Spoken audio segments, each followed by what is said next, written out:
aku akan melakukan pemeriksaan fisik di sapi yang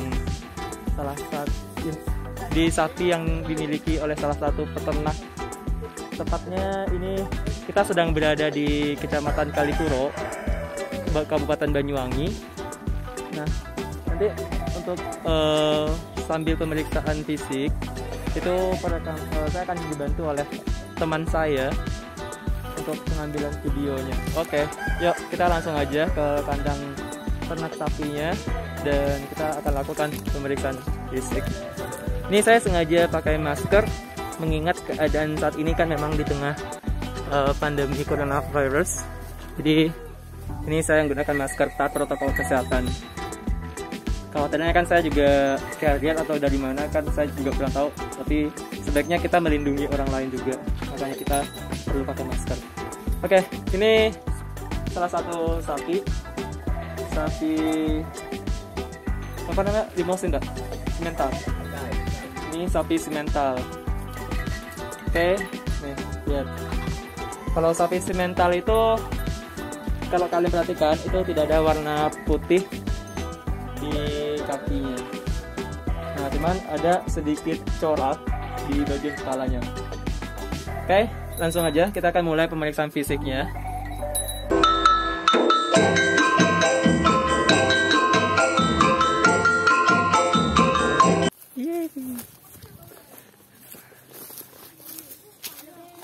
Kita ganti kostum.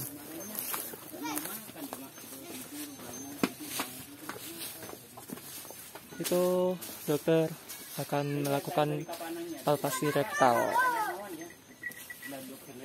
Kirain teteken apa? Ya. Di kayak sambel, Pak. Dikurung sambel. Tapi Oke. Baik, saya Ajo. Oke. Kali ini Ajo akan melakukan pemeriksaan fisik pada salah satu sapi yang dimiliki oleh Bapak apa Pak namanya? Bapak Miskan. Bapak Miskan. Ini Bapak Miskan ini salah satu peternak yang ada di Kalipuro. Nah, kita pertama untuk pemeriksaan fisik ini bisa melakukan inspeksi, palpasi, auskultasi, kemudian juga perkusi gitu. Nah, kita perlu melihat dari jarak tertentu terlebih dahulu. Misal dilihat dari belakang, karena kalau kita lihat dari belakang itu nanti kita bisa mengetahui dengan jelas apakah sapinya simetris atau asimetris seperti itu. Kalau memang ada bentukan asimetris, maka itu juga sebagai indikasi ada kelainan pada ternak seperti itu. Nah, kita lihat dari belakang ini. Kemungkinan biasanya kan dari belakang ini kita akan bisa melihat apakah perutnya itu sebelah kanan atau sebelah kiri atau salah satunya itu simetris atau tidak. Kadang kalau memang ada indikasi blood itu maka akan terlihat gembung di sebelah kiri atau kanan seperti itu. Biasanya juga sebelah kesoringan itu sebelah kirinya sapi atau dalam bahasa kedokteran itu sinister gitu. Nah, awal mulanya saya akan memulai dari pemeriksaan suhu terlebih dahulu. Ini termometer digital. Termometer digital ini akan kita masukkan nanti ke rektum untuk mengetahui suhu hewan ini. Oke. Pak, kita akan masukkan ke rektumnya. Mohon didekatkan. Ini baru mulai ya. Nah, kita masukkan ke rektum. Nah, kita tunggu sampai berbunyi tit gitu. Nanti dipotong aja guys.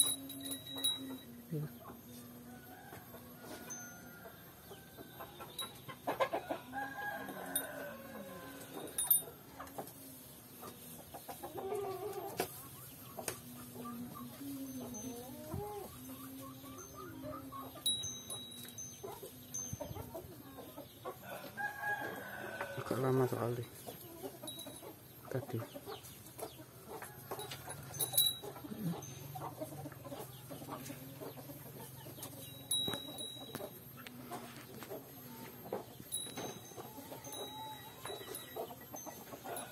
kita tunggu sampai ada bunyi tit gitu. Berarti itu udah stabil di situ suhunya. Oke, sudah berbunyi. Nah, oke. Ini kita bisa lihat.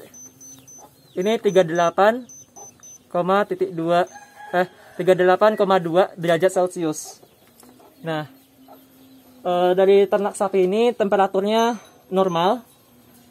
Jadi kalau pada sapi itu temperaturnya itu 38, kisarannya ya 38 sampai 39,6 derajat Celcius. Nah, ini temperaturnya 38,2. Jadi sapi ini suhunya normal. Oke, setelah kita melakukan pemeriksaan suhu, kita akan lakukan pemeriksaan denyut jantung, gitu ya. Jadi kalau pada sapi kita melakukan pemeriksaan jantung itu sebenarnya bisa di dexter maupun sinister, cuman sebaiknya itu dilakukan di sinister, mengingat secara anatomis lokasi jantung itu berada di, nah seperti itu. Oke, saya akan menggunakan alat stetoskop untuk mengetahui detak jantung.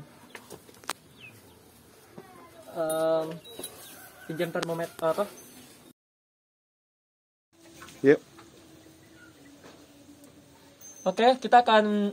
Saya sudah menemukan bunyi detak jantungnya, dan di sini kedengaran tak dum, tak dum, tak dum seperti itu. Ada bunyi sistol, diastol seperti itu ya.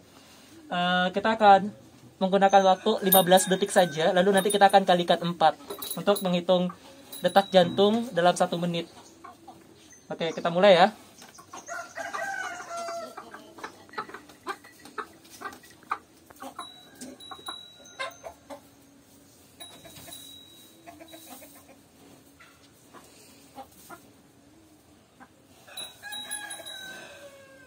Oke. Saya hitung tadi ada sekitar 16 apa namanya? Denyut jantungnya, duk duk duk gitu ya. Ada perbedaannya tuh dihitung 2 sistol diastol itu dihitung. Jadi itu termasuk 1 denyut jantung gitu ya. Itu ada sekitar tadi 16 gitu ya totalnya. Itu dikalikan 4. Kalau tadi kan 15 detik. 16 dikali 4 maka hasilnya sekitar 64. Nah, secara kita mengikuti literatur itu denyut jantung pada sapi itu kisarannya 60 sampai 80 gitu. Sedangkan sapi ini dari hasil yang coba saya dengarkan itu sekitar 64 totalnya dalam 1 menit. Berarti sapi ini memiliki detak jantung yang normal dan sapi ini termasuk sehat berdasarkan ritme jantungnya. Oke, setelah pemeriksaan suhu kemudian detak jantung, kita akan coba merasakan jumlah nafasnya gitu. Nafas itu nanti kita coba dari ikat hidungnya, kita hitung. Oke. Oke, tadi itu pemeriksaan temperatur dan juga detak jantung di bagian sinister sapi gitu ya. Sinister itu sebelah kiri. Nah, setelah detak jantung kita akan coba dengarkan nafasnya gitu ya, berapa. Nah, kalau kita mengikuti literatur, biasanya tuh sapi itu sekitar kisarannya ya 18 sampai 26 per menit. Nah, saya akan coba sebentar. Saya akan coba untuk hitung nafasnya itu berapa menit. Dengarkan nanti ada suara udara. Kan untuk paru-paru ada suara. Bisa dengarkan nafasnya berapa.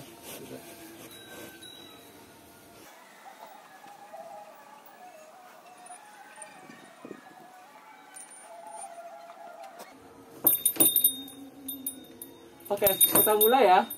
Kita mulai. Dalam 1 menit itu nanti berapa? Udah, mulai.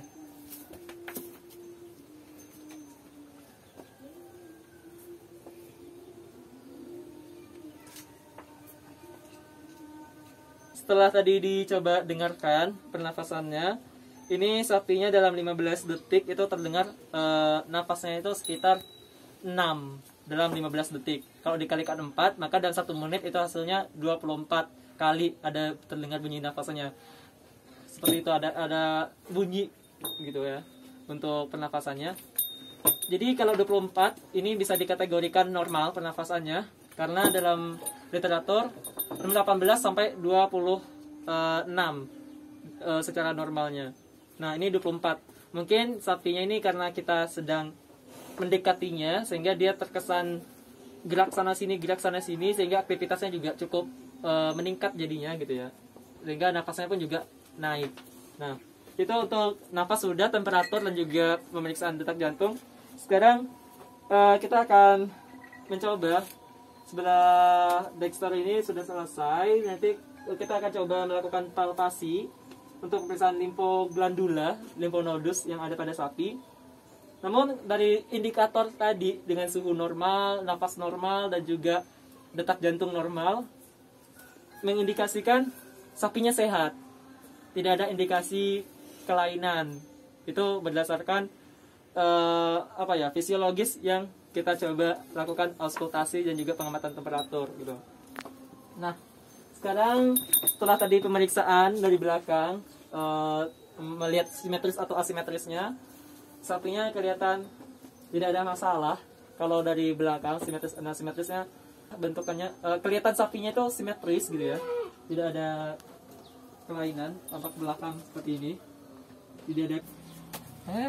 Nah, bisa dilihat bagian belakangnya. Nah, pada bagian belakang sapi itu terlihat simetris gitu, tidak ada bentukan asimetris yang signifikan. Sekarang setelah kita melihat keadaannya, kita akan melakukan inspeksi pada mukosa sapi gitu ya, dari kepalanya, bagian kranial. Ayo Pak, permisi. Mau ambil di mana, Zah? Dari depan. Ya udah, hidupin flashnya juga nggak apa-apa. Oke, kita pada bagian kranial sapi, kita bisa lihat terlebih dahulu pada ekspresi wajahnya sapi, apakah terlihat lesu atau cukup cerah gitu ya, sehingga kita bisa tahu kalau dari ekspresi wajahnya, micro expressionnya sapi, kita bisa melihat tubuhnya itu sedang fit atau tidak, seperti itu. Nah, dari bentukan wajah sapi ini kita bisa lihat ekspresinya sapi ini cukup cerah, tidak terlihat lesu, dari mata pun juga responsif gitu ya. Nah, ini responsif. Biasanya kalau sapi yang memang kelihatan tanda-tanda sakit itu mau didekat pun juga mudah, gampang gitu. Ini apa-apa kita tuh responsif nih sapinya. Jadi sapinya juga cukup aktif gitu, ceria seperti itu. Nah, sekarang kita akan coba pegang kaluhnya dulu. Nah, kita pegang kaluhnya. Ini saya tidak terlalu memaksa, tidak ada memaksakan apapun. Nah, cuma pegang kaluh seperti ini aja. Sapinya nanti akan nurut. Nah, coba kita kasih ruang dulu buat sapinya, gitu. Teman-teman bisa lihat. Nah, apa? Jangan ditarik. Kamu ntar yang sakit. Duh, kena. Nah, saya coba pegang kaluhnya sapi. Gini ya. Kita lihat pada wajah sapi ini ya. Nih, ini teman-teman bisa lihat di bagian matanya, cukup responsif. Nah, kalau sapi yang sakit itu biasanya lesu banget gitu. Nah, kita akan lihat pada bagian area hidung ini. Nah, pada sapi hidung ini terlihat lembab. Jadi mengindikasikan sapinya ini sehat.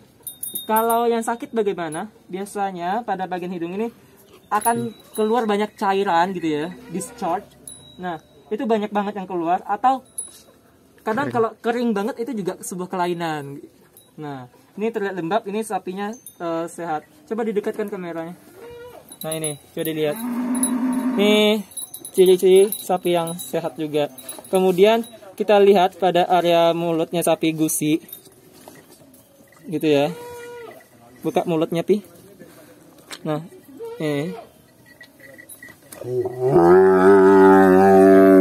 bentar aja toh. Lihat gusinya. Gusinya terlihat tampak cerah gitu ya.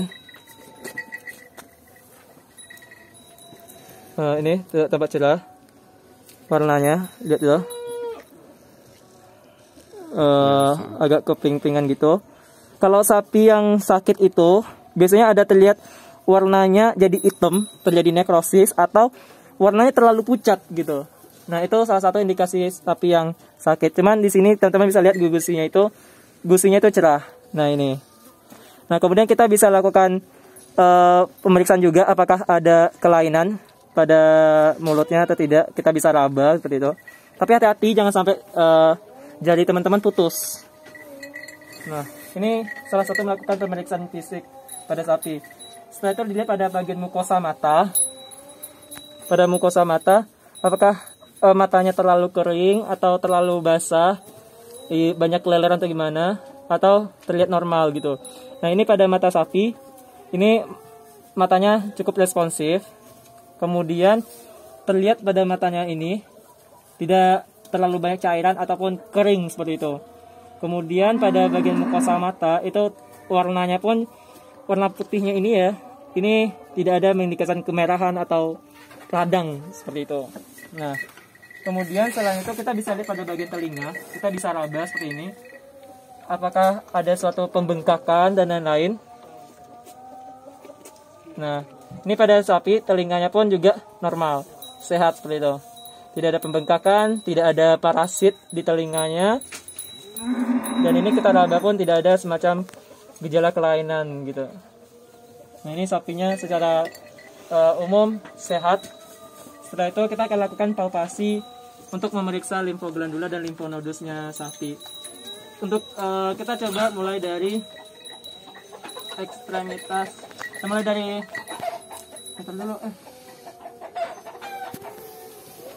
dari ideain. Nah, jadi kita akan melakukan palpasi mulai dari kranial hingga ke kaudal seperti itu. Nah, di bagian kepala ini kita akan coba lakukan meraba gitu ya. Biasanya di sini tuh ada jadi di bagian kepala ini ada limfoglandula, yaitu limfoglandula submandibularis, dan juga ada limfonodus parotid seperti itu. Nah, saya coba berpindah tempat agar mudah untuk memeriksanya secara palpasi. Nah,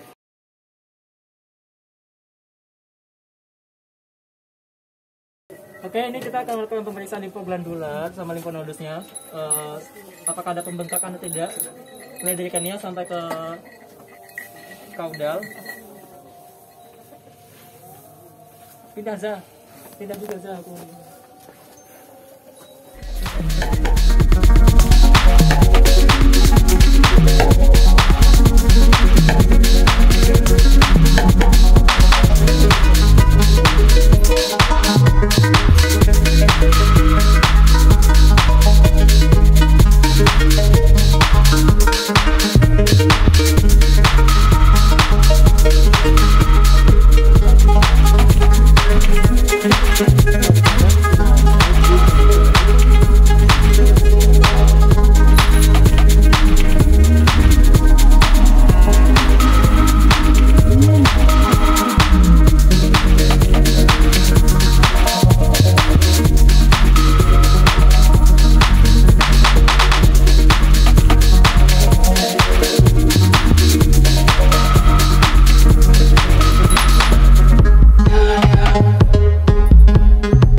Udah. Aman. Oke, itulah pemeriksaan fisik.